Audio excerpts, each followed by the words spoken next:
जय हिंद दोस्तों। मैं आपको CISF फायरमैन 2022 के बारे में डिटेल बताना चाहता हूं और इसकी वैकेंसी जो निकली हुई है CISF 2022 की, इसका PST हो रखा है, मतलब हो चुका है। और अब बात करेंगे हम PST के बाद तुम्हारा सिलेक्शन प्रोसेस कैसा रहेगा। PST के बाद तुम्हारा पेपर होगा और पेपर के बाद तुम्हारा मेडिकल इतना हार्ड नहीं होता है जैसे आर्मी की तरह नहीं होगा, थोड़ा नॉर्मल रहता है इसका मेडिकल। और मेडिकल के बाद मेरिट जो आएगी, मेरिट के बाद आपका सिलेक्शन हो जाएगा, ठीक है। और मेरिट तक जाने के लिए आपको PST जिन्होंने क्वालिफाई कर लिया है उनके लिए ये वीडियो, जिन्होंने PST क्वालिफाई कर लिया है। और पेपर के लिए आपको तैयारी करनी होगी। पेपर की तैयारी के लिए आपको कंपटीशन का पहले पता होना चाहिए, कंपटीशन क्या रहेगा, सिलेबस क्या रहेगा। इस नींव पर आप इस पेपर की तैयारी करोगे। और CISF का कोई ऐसा अलग सिलेबस नहीं है, जो SSC GD और UP पुलिस का रहता है वही सिलेबस इसी का रहेगा, बस थोड़ा नॉर्मल रहेगा इसका। SSC GD का थोड़ा अप हो जाता है, इसका थोड़ा डाउन रहेगा, CISF का थोड़ा डाउन रहेगा। बात करेंगे अभी हम इसके कंपटीशन के बारे में। कंपटीशन की बात करें तो कंपटीशन इसका कम से कम मेरिट रहेगी आपकी 80 प्लस। आप बोलोगे ऐसा कैसे, तो आइए देखते हैं। टोटल वैकेंसी है 1149, और जिसमें जनरल की वैकेंसी है 489, OBC की 249, EWS की 113, SC की 161 और ST की 137। फिजिकल हमारा जो हुआ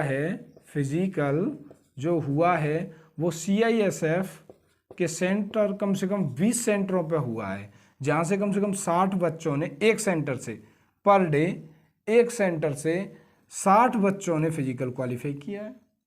और कम से कम 60 ही दिन तक फिजिकल चला है, फिजिकल रहा है आपका, ठीक है। और 20 × 60 छकम 36 72, यानी कि 72,000 करीब बच्चों ने फिजिकल क्वालिफाई किया है। 72 से 80 तक हो सकते हैं, 80,000 तक, ठीक है। ऐसा कोई एग्जैक्ट डाटा नहीं है कि इतना ही रहेगा, इससे भी ज़्यादा हो सकते हैं, इससे कम भी हो सकते हैं। लेकिन वैकेंसी कितनी है हमारी, 1149, और बच्चे अगर 80,000 हुए तो कंपटीशन कितना रहेगा ये आप खुद सोच सकते हो, ठीक है। और बात करें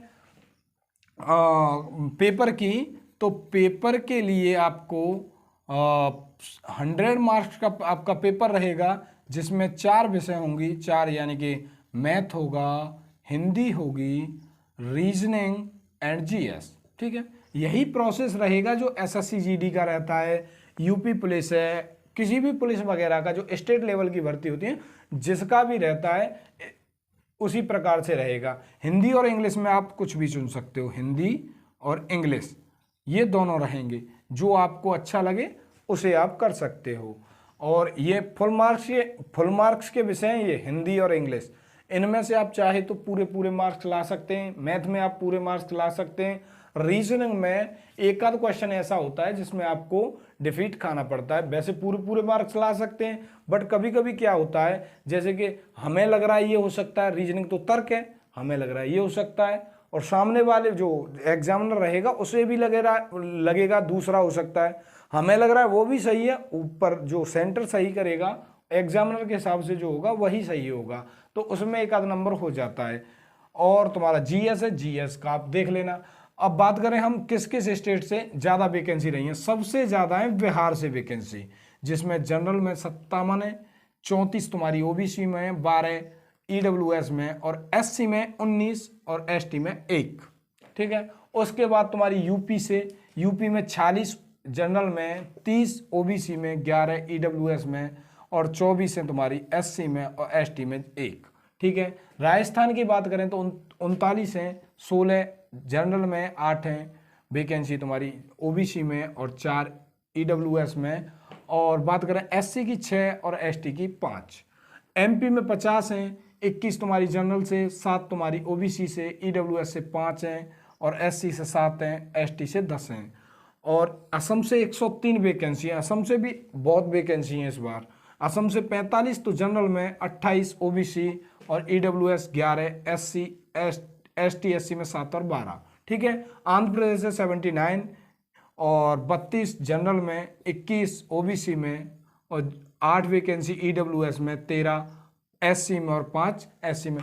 कुछ स्टेट्स आपकी जैसे कि कोई स्टेट है जिनमें मैंने कुछ जो मोस्ट इम्पोर्टेंट और इम्पोर्टेंट क्या, इसमें कुछ इम्पोर्टेंट है ही नहीं, जो ज़्यादा वैकेंसी थी, जैसे स्टेट से ज़्यादा वैकेंसी थी, उन 5 5-6 स्टेट्स को लिया है मैंने और उनके बारे में आपको जानकारी दी है। आप अपनी स्टेट के बारे में जानना चाहते हैं तो कमेंट में आप अपनी स्टेट का नाम लिखिए और मैं उसके वैकेंसी डिटेल्स के बारे में आपको बता दूंगा, या तो कमेंट के जरिए या फिर अगली वीडियो में, ठीक है।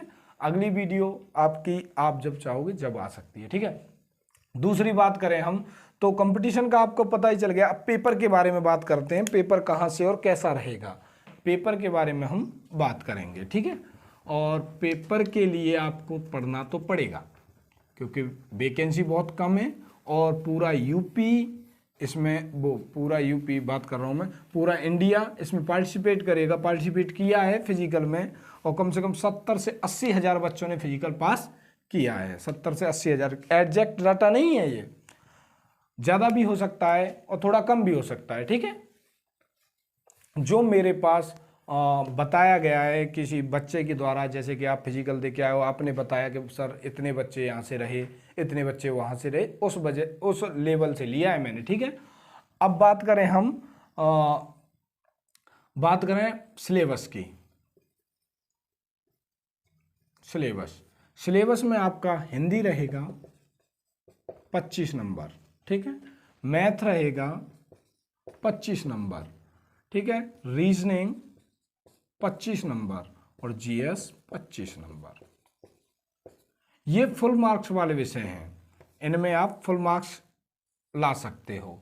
और ये जीएस ऐसा है जिसमें आप अगर 15 से 20 भी ला रहे हो, बहुत गजब, सिलेक्शन आपका हो जाएगा, ठीक है।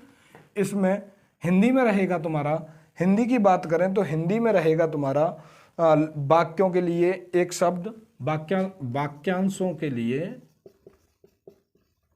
एक शब्द, वाक्यांशों के लिए एक शब्द, तत्सम तद्भव,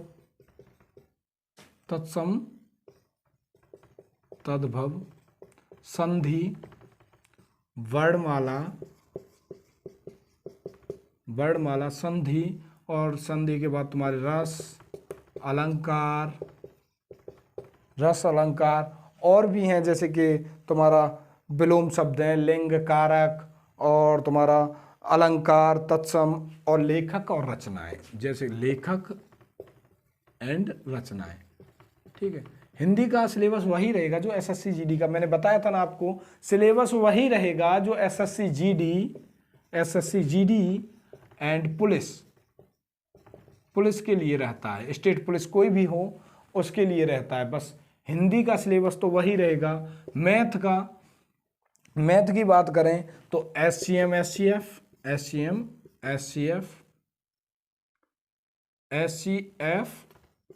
और एससीएम, ठीक है, एलसीएम और ratio proportional, percentage, profit and loss, discount, और तुम्हारा डिस्काउंट के बाद तुम्हारा सीआईएसआई के बाद तुम्हारा एवरेज है, एवरेज के बाद तुम्हारा डेसिमल, नल टंकी, समय, चाल, दूरी, और रेलगाड़ी और नाव, इसी से रहेगा। लेकिन क्वेश्चन का लेवल थोड़ा नीचा रहेगा, डाउन रहेगा, ठीक है। इस लेवल से थोड़ा डाउन रहेगा, एसएससी जीडी लेवल से थोड़ा डाउन रहेगा। रीजनिंग वर्बल और नॉन वर्बल दोनों आएगा, वर्बल और नॉन वर्बल दोनों आएगा, ठीक है। जिसमें तुम्हारा तो छोटे छोटे क्वेश्चन आएंगे, ऐसी कोई बात नहीं है कि मतलब बड़ा CHSL लेवल के क्वेश्चन आ रहे हैं या CGL के आ रहे हैं, नहीं, ऐसा नहीं होगा, ठीक है। और दूसरी बात करें, रीजनिंग हो ही गया। GS की बात करें तो स्टैटिक जीके से 10 से 12 क्वेश्चन रहते हैं इसमें, ठीक है। और तुम्हारा जो GS से 10 से 12 इससे क्वेश्चन रहेंगे। और तुम्हारा करंट से तुम्हारा 5 से 7 क्वेश्चन रहते हैं, ठीक है। अब हो सकता है इसमें कम हो जाए, इसमें ज़्यादा हो जाए, इसमें कम हो जाए, ठीक है। ये रहेगा आपका सिलेबस के लिए मैं आपको हिंदी पढ़ाऊंगा, हिंदी, मैथ और रीजनिंग के बाद स्टैटिक जीके, ठीक है। Hindi, math, reasoning, static GK. जिसके लिए आपको क्या करना होगा, इसके लिए आपको चैनल को सब्सक्राइब करना होगा, जिससे मैं आपको लाइव आकर पढ़ा सकूं। बिल्कुल ऑफलाइन जैसा रहेगा, ऑफलाइन क्लासेस जैसा रहेगा, ठीक है। ऑफलाइन क्लासेस की तरह रहेगा और बड़े ही निचले स्तर से आपको तैयारी कराई जाएगी। और आपके पास मिनिमम 2 मंथ तो हैं, 2 मंथ तो हैं मिनिमम तैयारी करने के लिए। और मैक्सिमम की बात करें तो पेपर जब तक ना हो, जब तक टाइम है आपके पास, ठीक है। मिनिमम 2 मंथ तक तो पेपर होना नहीं है, ये क्लियर है, ठीक है। 2 मंथ के बाद 2.5 महीने के बाद हो सकता है, 3 महीने बाद भी हो सकता है, जब CISF के पास टाइम हो, ठीक है। और ये खुद के सेंटर पे पेपर कराएगा, खुद के सेंटर पे। ऐसा नहीं है कि आपका पेपर किसी स्कूल में पड़ जाए जैसे सेंटर्स होते हैं, नहीं, खुद अपने यहाँ पे पेपर कराएगा। जैसे फिजिकल देने गए थे आप, फिजिकल की तरह ही इसका खुद के सेंटर पे पेपर होगा। हो सकता है 10% के पेपर आपका किसी सेंटर पे डाल दिया जाए, नहीं 90% ये अपने यहाँ पे पेपर कराते हैं, ठीक है। अब बात रही आपको क्या करना है, सब्सक्राइब करेंगे चैनल को, जिससे मैं आपको, मेरा नया चैनल है, आपको पता है मेरा नया चैनल है, मेरी पहली वीडियो है ये, थोड़ी बहुत कमी रही हो तो बताना, कमेंट करके बताना। और दूसरी बात, आप इतने सब्सक्राइब कर लो कि मैं लाइव आकर आपको पढ़ा सकूं, ठीक है। कल मेरी हिंदी की पहली वीडियो, जिसमें मैं संधि आपको कम से कम एक दिन की क्लास में हिंदी का एक चैप्टर खत्म, एक दिन की क्लास में हिंदी का एक चैप्टर खत्म, बिल्कुल निचले स्तर से, बिल्कुल निचले स्तर से। आपको कुछ नहीं आता है, नो टेंशन, मैं पढ़ाऊंगा, ठीक है। आप बस इतना कर दीजिए कि सब्सक्राइब हो जाए मेरे इतने कि मैं आपको लाइव आकर पढ़ा सकूं, ठीक है। और कुछ नहीं, फ्री ऑफ कॉस्ट कोर्स रहेगा आपका, फ्री ऑफ कॉस्ट, कोई चार्ज नहीं है। बस आपका जो YouTube का रिचार्ज कराना होगा वो तो आपको कराना ही होगा, मैं नहीं करा के दूंगा, ठीक है। धन्यवाद, जय हिंद।